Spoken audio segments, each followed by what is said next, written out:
I used to have an old cassette tape in my head that said I was always on the verge of being in trouble. As a kid, there was this joke in my household that if something went wrong, it was my fault. And while I'm sure my adults didn't say it maliciously, this story really stuck with my child self. And until I learned how to manage my mind, I was constantly worried that I was effing everything up without even realizing it. That old cassette tape would start playing in my mind every time a supervisor said they wanted to talk with me. And I would start beating myself up mentally. I would start racing through every task I hadn't completed, every email I had sent, sure that I'd done something terribly wrong. I was mean to myself in advance because it was my habit. A thought habit that led me to be defensive and unkind to the most important person in my life, me. And in turn, to communicate with others in an equally defensive and less than awesome way. Last week, we talked about some of the ways we communicate with others and some of the really common motivators and drivers for the ways we communicate. And this week, we'll be diving into some of the ways in which we talk to ourselves. And in the coming episodes, I'll be sharing more about the ways I shift my thoughts each and every day to change how I feel about myself and the world, starting with how I talk to myself, to others, and how I manage my mind. Stay tuned, my love. It's gonna be a good one. You're listening to Feminist Wellness, the only podcast that combines functional medicine, life coaching, and feminism to teach smart women how to reclaim their power and restore their health. Here's your host, nurse practitioner, functional medicine expert, herbalist, and life coach, Victoria Albina. Hello, hello, my love. I hope this finds you doing so well. I've been leading these weekly pranayama breathwork meditation circles here in New York City, and I love the energy, the transformation I can feel in the room and that people share with me about afterwards. It's so rewarding and amazing to bring this healing practice to others. And it's been fun to be my own watcher when things go all pear-shaped, as it were. There's this one circle I lead with my colleague Bree French where we offer breathwork, Reiki, and a sound bath all in one. It's an amazing experience. And every time we offer it, there's always this snafu with getting the music started for the breathwork portion. And I was sitting there at the last one while sweet Bree was like running around trying to get things going. And I was thinking about how not that long ago, I would have been sitting there beating myself up, ruminating about how even though I checked the speakers like 473 times, I should have just done it one more time.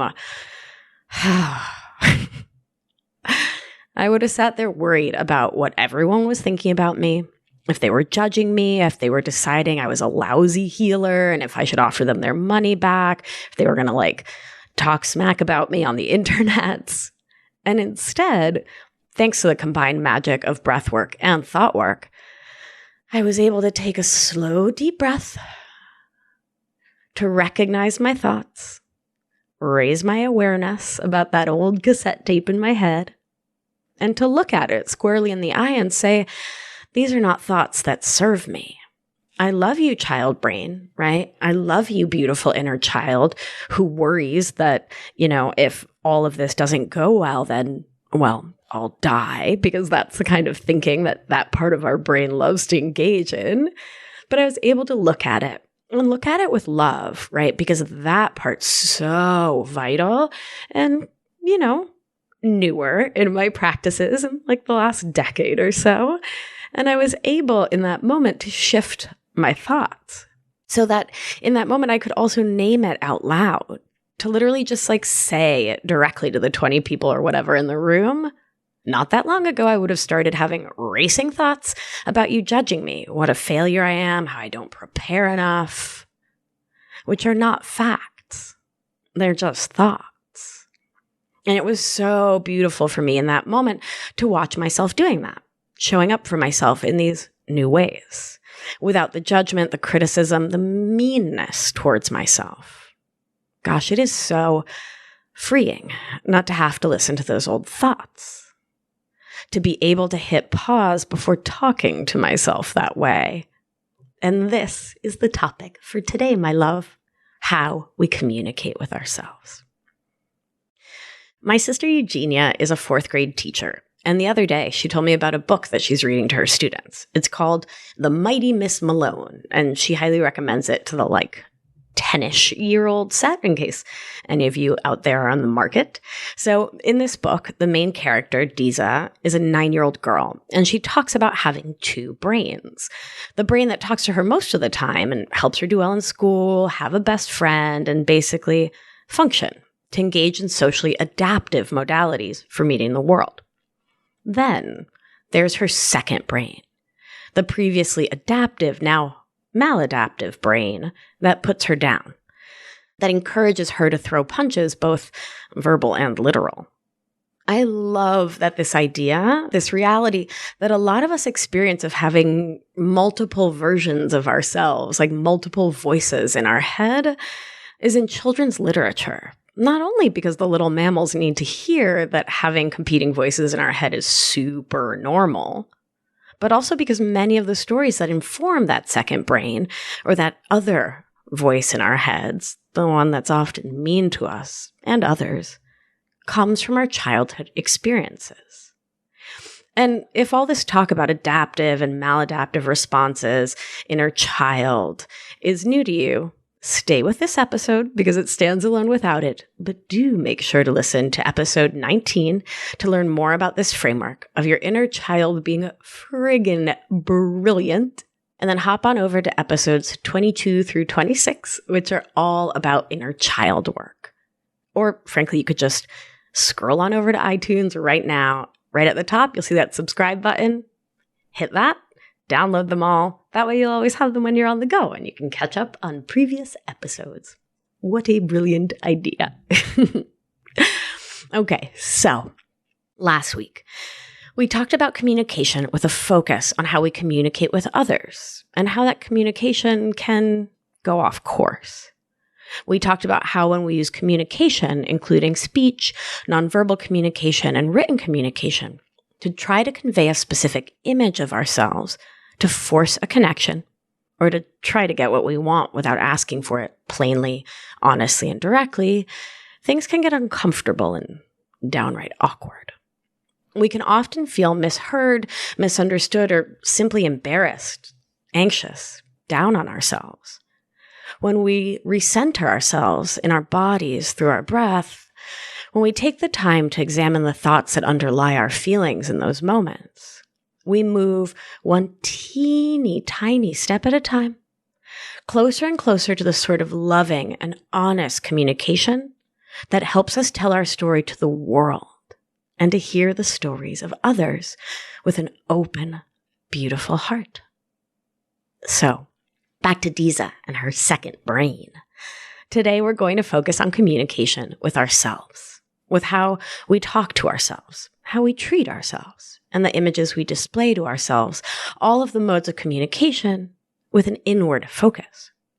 As regular listeners know, breathwork is my jam, and I know I'm totally aging myself by saying my jam, but it's my truth. Our breath is so powerful. Not only does it literally keep us alive, airway, breathing, circulation for my healthcare providers out there, it also serves as a tool to help us ground and center ourselves so that we can do the work we need to do to bring our best selves into the world, to bring healing energy in, and to move old energy and thought patterns out. Today, we'll do a little breathing exercises, as I'm wont to do, to get ourselves in a space where we can listen to our own internal chatter, to our various brains, and do a little investigating to see what sorts of communication we have going on and what, if anything, we may want to change about it. So let's do it, my darlings. If it's safe for you to do so, like if you're not driving, close your beautiful eyes and feel the ground under your feet, or the surface supporting you under your seat. You may choose to lie down for this one. Whatever serves you best, my love. Start by bringing your attention to whatever is holding your body up and supporting you. As you breathe, imagine that each breath brings attention to where your body makes contact with its support. Get really present in the moment. Take a few more deep breaths in through the nose, out through your mouth. Notice how strong your support is. If it's your feet on the subway or in your kitchen doing the dishes, if it's a bed, the floor, or a cushion, a chair, it can hold you up, keep you supported. The ground doesn't judge your mood. Your cushion doesn't have an opinion on your latest social media post. Your chair doesn't care what you said 10 years ago. It knows you're doing your best now. You are supported no matter what. You are safe and have the space to learn, to shift, to grow, to tell different stories to and about yourself. Take a few more deep breaths.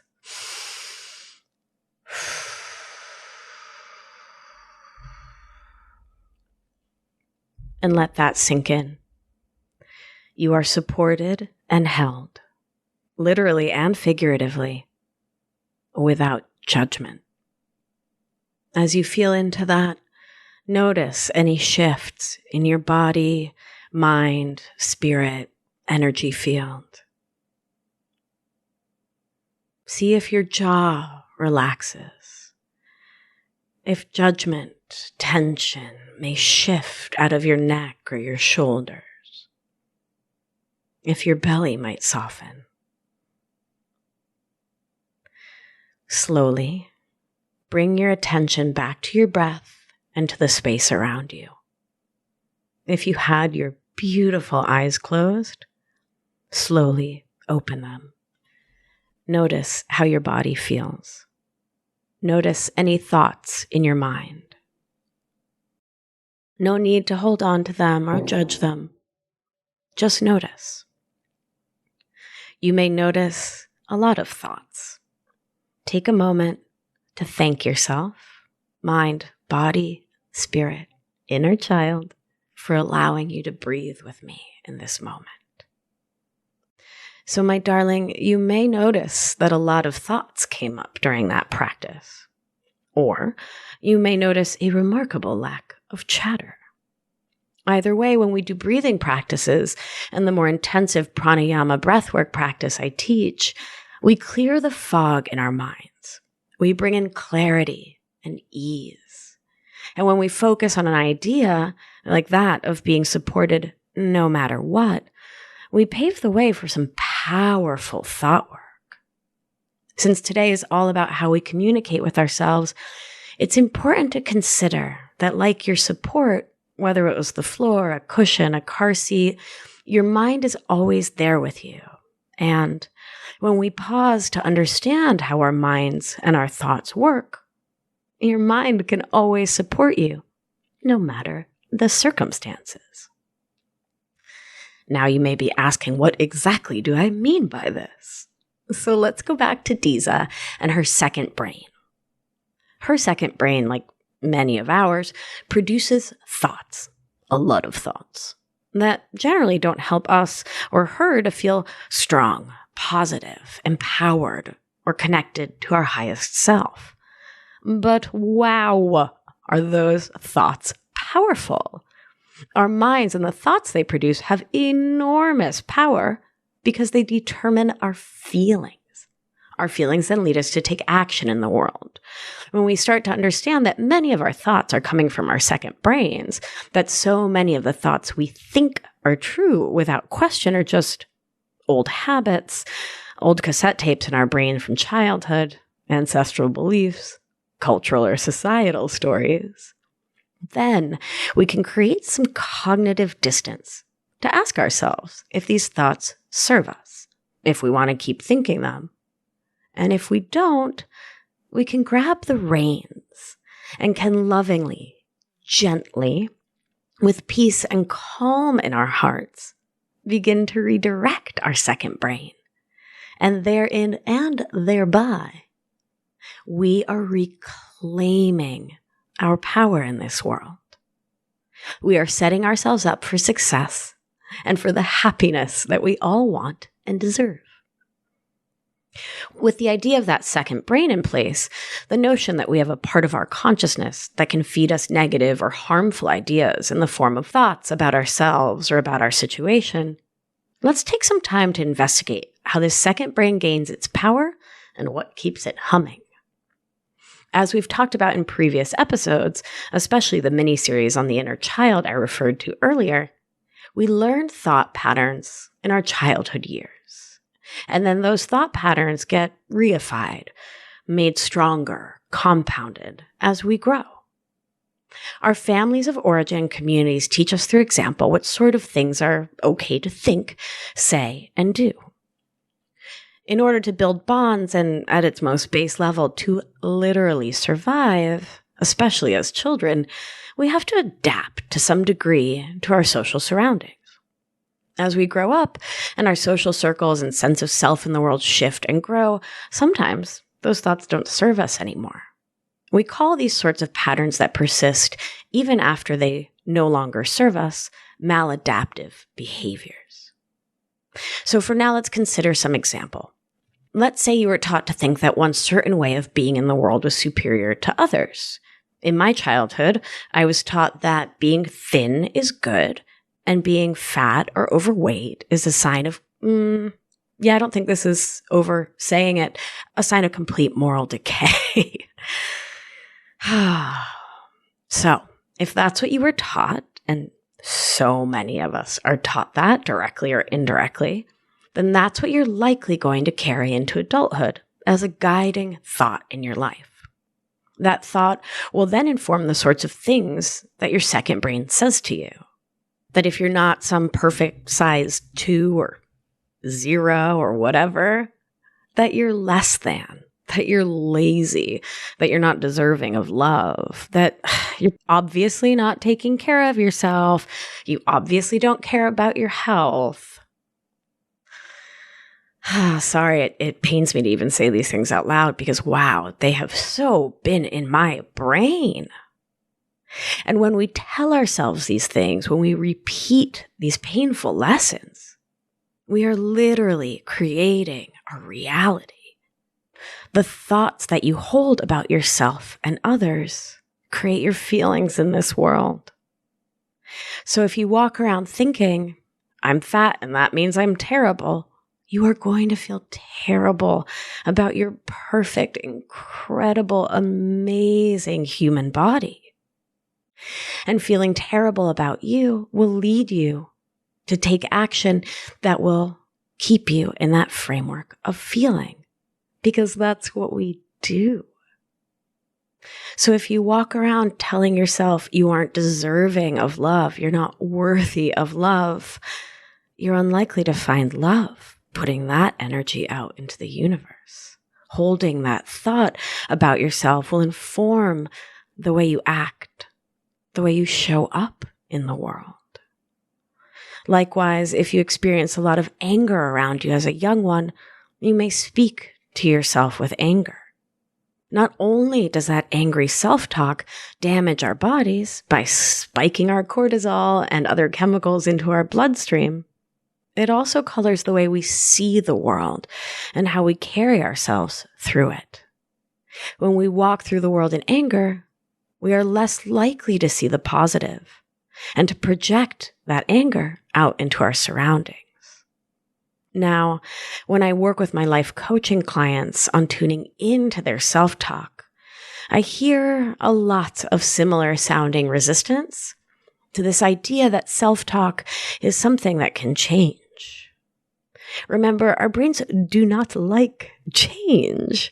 Homeostasis is the name of the game for mammals like us, And change is scary, not just in our minds and hearts, but on a neurological level. I hear clients saying, I'm not being negative, I'm just being honest, when they replay their tapes of self-depreciation or blame. That response, one that I've heard so many times, only makes sense if we don't have the tools to recognize our patterns, to step outside of our thoughts. Then we fall back on our habitual responses and our brains get confused and hold on to a thought and call it a fact. You are terrible. You should treat yourself terribly, and so too should all the world. I'm not being negative, it's just being honest. Gosh. Is that a tape that you want to hold on to? Is that a story you want to repeat, my love? Or do you want to open your heart to finding ways to love yourself and to show up for yourself in the world with love and care first? And when we look out upon the world through these self-depreciating, blaming, I am not worthy lenses, everything becomes colored by it, right? So your boss calls you and says your report needs to be revised. And in your brain, you might think, I'm a fraud. They've finally caught on to me. Man, I shouldn't have gotten this job in the first place. I'm so unqualified. How could I mess up one more report? And so instead of revising the report, you ruminate, you spin in this old story, and then you don't get your work done anyway, proving to yourself that you're the fraud that you think you are. So too, if you see the world through this lens, let's say it's Thursday night and you had plans to see a friend and she calls you last minute and says, oh gosh, I'm so sorry, I just can't make it. That first brain may say, sure, cool, no problem, whatever, like things come up. But when you're seeing the world through that self-depreciating lens, through that second brain that's not focused on loving you, that believes that your thoughts are facts and those old tapes are worth repeating, then thoughts might flood you. Like, man, she probably never really wanted to hang out with me in the first place. And who can blame her? I'm like such a Debbie Downer these days. Like, ugh. The more depressed I am, the less people want to see me, which makes me more depressed, which then makes me anxious about being depressed. You see the spiral here, darling? It's worth pausing and assessing in these moments of knee-jerk, negative, and harmful self-talk where these words and images are coming from. The most common sources for these kinds of communication with self are number one, confusing thoughts with facts on the one hand, and B, number two, telling ourselves someone else's story about us and believing it on the other hand. While there are so many possible sources for these stories, these are the most common in my life and in my practice. And once we understand them, these are the ones that we can start to shift. So let's look first at how easy it is to confuse thoughts with facts. So, nerd time. Thoughts are quite literally electrical reactions in our brains. That's it. That's what they are. Thoughts, sentences written in your brain. And as the old saying goes in neuroscience, what fires together, wires together.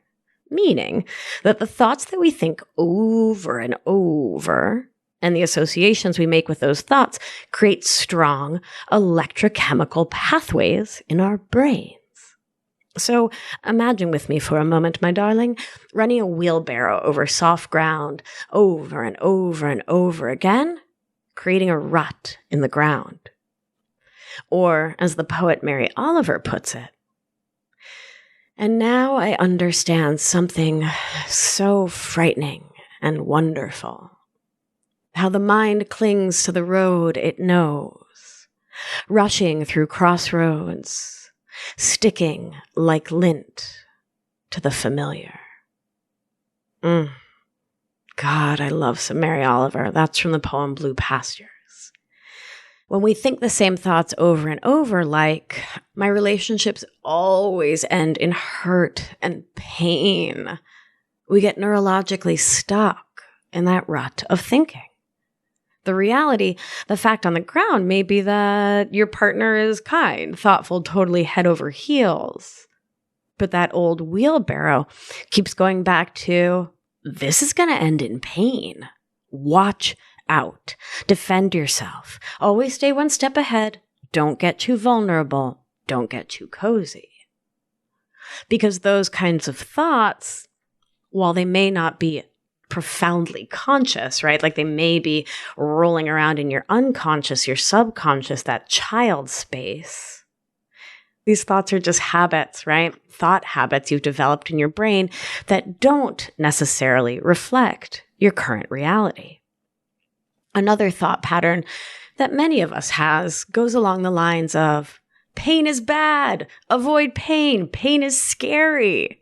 And we can see the obvious evolutionary reasons for this, right? Like organisms do not enjoy pain. On a cellular level, it's very depleting to an organism, a human, a bird, any kind of animal, right? To experience pain. Gosh, all the endorphins, all the neurochemicals, it takes up a lot of cellular energy. And when we partner up those two thoughts, pain is bad and relationships, love, romance, dating always leads to pain. Boom. Relationship sabotaged. All because we confused our thoughts about things like pain and relationships with facts. The words that we say to ourselves are so powerful and lead us to take action. By doing regular breath work and thought work, we can start to get some distance from our second brain and to listen to the thoughts it produces for what they are. Thoughts, chemical signals, electrical impulses in the brain that certainly affect the body. Yes, polyvagal theory. Yes, I can nerd about this for hours, and you know I shall. And these powerful thoughts that feel so factual, so real at the end of the day are just electrical currents that got wired in there. And that, with certain practices, you too can start to rewire. All right, my love, let's pause and do some breathing. This is some heavy business, right? So if it is safe for you to do so, close those beautiful eyes of yours. And take a few slow breaths in and out. Trust your body to give you what you need. Now, in this quiet, you can hear the myriad thoughts that are running through your mind. If you can, see if you can take a step back from the flood of thoughts to be a fly on the wall watching your mind. Notice the thoughts and let go. A few more breaths.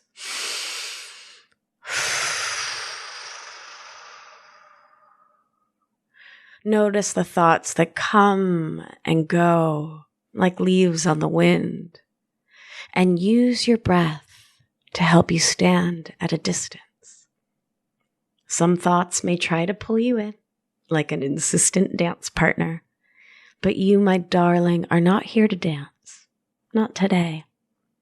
You're here to watch, to listen, to observe, to be your own loving watcher, your own most loving parent. A few more deep breaths.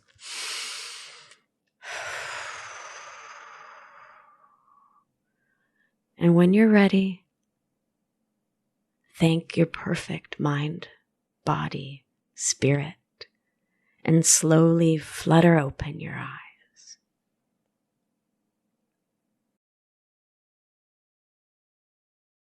Notice, with just a minute or so of quiet, of calm, of being our own watcher, we can get so much perspective on all of the thoughts that run through our minds. And with regular attention to both the breath and our thought habits, we can flex these muscles. We can learn to be our own watcher even with our eyes open, even in the middle of a hard conversation. We can start to notice when our habitual thoughts are taking over and clouding our current, present experience. When we notice the difference and can get really skillful at differentiating between thought and fact, we gain a more clear vision of our reality. And we can communicate with ourselves with messages based in reality, not in old thought patterns that get in the way of fully loving ourselves and for showing up to be our highest selves. Another source of harmful communication with our beautiful and perfect selves comes from our old cassette tapes. You know, the tapes we talked about way back in earlier episodes. I think I first talked about it in episode 2, Be Your Own Watcher. Those tapes that contain other people's negative stories about us, like my own stories that I was always effing everything up. I had to be super defensive or somehow something terrible would happen to me. Those stories that if I wasn't like some perfect thin thing, I was not as worthy of love. Those stories that we've had on replay, on repeat, forever and ever and ever in our minds. This source of nourishment for the second brain is a sort of cousin to the confusion of thoughts and reality. When someone else tells us something negative about ourselves, and for those of us raised and socialized as women, there can be so many contradictions in these messages, and we buy it. Hook, line, and sinker. Our brain takes in that information as another electrical message. When we replay that tape over and over again, we create yet another wheelbarrow rut in our brain. One question is, why then do we play those negative, harmful tapes over and over again? Why not just turn the tape off? Well, my love, I imagine many of you have had first-hand experience with this and know just how hard it is to turn off the tape. Our minds are drawn to things that stand out, that don't fit the pattern, that don't make sense. This too has its own evolutionary origin. When we were scanning the savannah looking for danger, your eye was trained to see that beautiful brown plains grass, the rare tree here and there, perhaps a little watering hole, and your mind became accustomed to seeing that pattern and to seeing it crisply and in clear outline. So that, should there be, for example, a hippo or a lion charging towards you and your loved ones across the savannah, you would notice that it does not fit the pattern. It stands out. It doesn't make sense. When it comes to the negative stories others have about us, often a lot stands out and a lot doesn't make sense. In our cores, at our deepest level, we are made of love, of acceptance, connection. When we are told that we are less than enough, unworthy, or otherwise bad, and when we take that opinion as some sort of truth, a part of us may have pushed back because we know deep within it can't really be true. Our brains are amazing machines built to notice patterns and to solve mysteries. We can't help it. That's what we do. And so often it's so helpful for us. Perhaps you remember a time when you couldn't remember some piece of information, like, which album that one Indigo Girls song was on. And then boom, like lightning. 3 hours later in the middle of a shower, you remember it was on Swampophilia, duh, because your brain is working nonstop in the background. And when we take in other people's negative stories about us as truth, truth with a capital T as some form of reality, our brain goes to work trying to figure out how it could be, and in the process runs that wheelbarrow of that harmful, painful thought back and forth, over and over, leaving a deep and, when unchallenged, potentially damaging rut, creating a story that you will believe. And by getting into your breath and better understanding how your thoughts work, you can put other people's critiques into perspective. You can start to see them for what they are, one person's opinion informed by their experiences, their belief systems, their thoughts. You can start to see them not as some commentary on your most inner self, but as simply more information about that other person and the way they think. And it's so great to have more information about the world, about other people, how they think, what they're feeling, and about ourselves, particularly when we have tools like the thought work protocol I teach to help you rewrite those stories and to re-record those cassette tapes. In so doing, you can get better control over the messages you tell yourself and the habits of mind that you build. You can improve your communication with yourself, which is such a beautiful gift to offer to you. So, next week, we'll be talking more, you and I, about how we communicate with ourselves and others.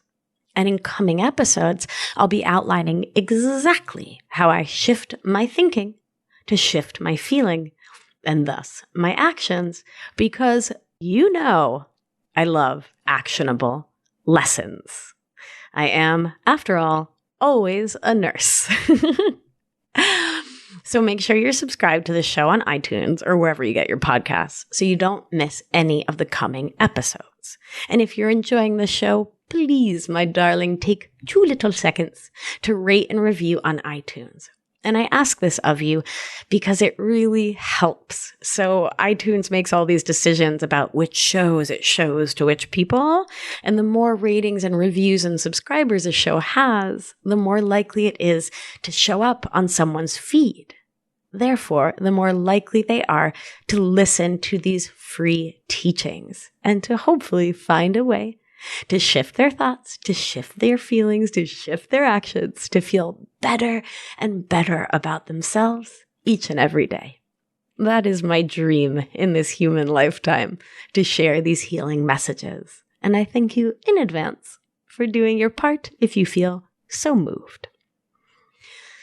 All right, my love. Meanwhile, you may be asking yourself what your homework is.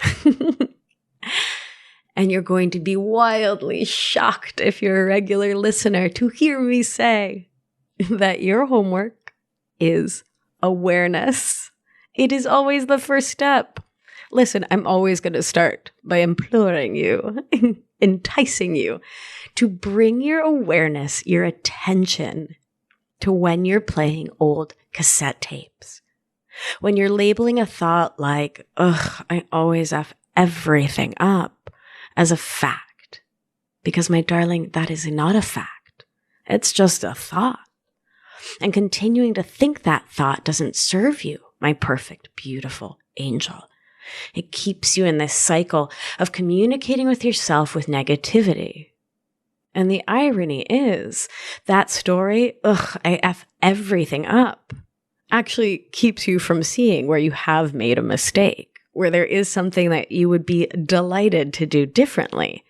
It actually keeps you from learning and growing when you're telling this blanket story, which I get, it's protection, right? It's your inner child. It's some part of you trying to protect you from suffering, but it just keeps you in your suffering because you beat yourself up because you're having that thought and you don't hold the space to see where things could shift and grow. Oh, brains. So funny, right? So, my love, in closing, I'd like to say that the ways in which we talk to ourselves informs how we live our lives, how we feel about ourselves, and thus how we communicate with ourselves and others.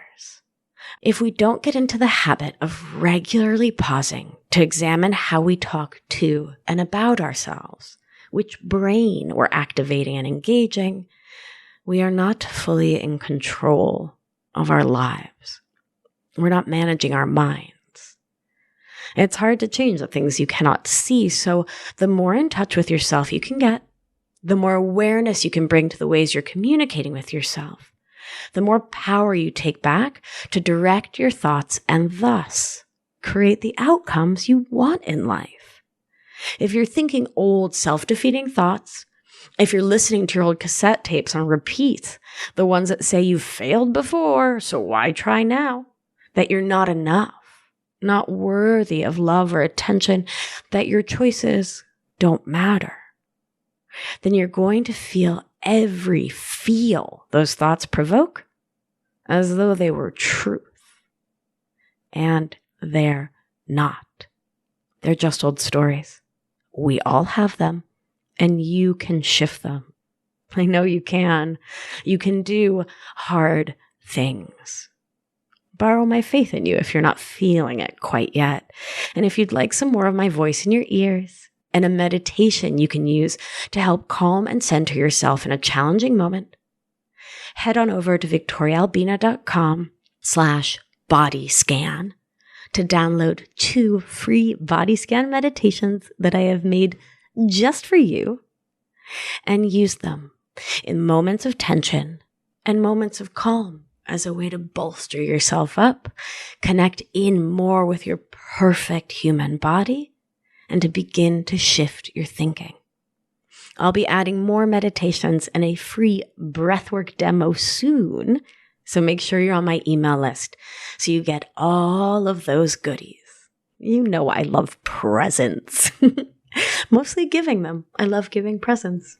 It's really fun. All right, my beauty. Thank you. Thank you for taking the time to listen to this episode, to continue to engage with your own healing. What a gift. Be gentle and loving with yourself. You're learning, you're growing, and that is magnificent. There is nothing to beat yourself up about here.